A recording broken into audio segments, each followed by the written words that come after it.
أعوذ بالله من الشيطان الرجيم. بسم الله الرحمن الرحيم.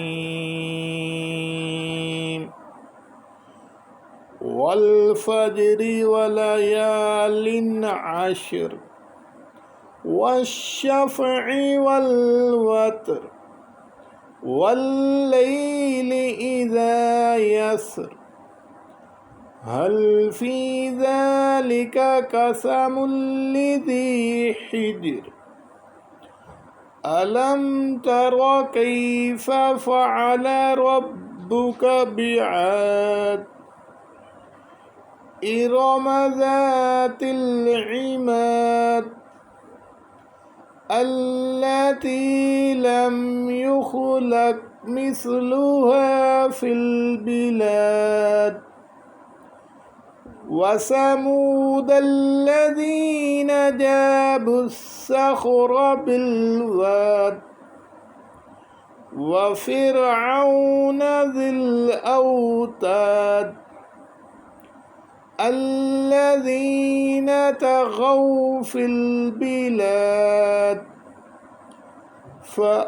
فأكثروا فيها الفساد فصب عليهم ربك صوت عذاب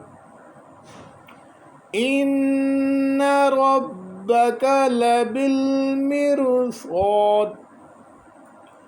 فأما الإنسان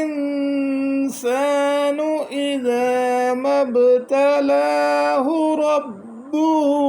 فأكرمه ونعمه فيقول ربي أكرمن وأما إذا ما ابتلاه فقدر عليه رزقه فيقول ربي أهانن كلا بل لا تكرمون اليتيم ولا تحاضون على طعام المسكين وتأكلون التراث أكلا لما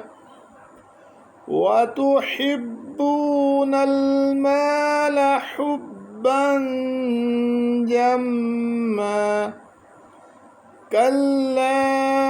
إذا دكت الأرض دكا دكا وجاء ربك والملك صفا صفا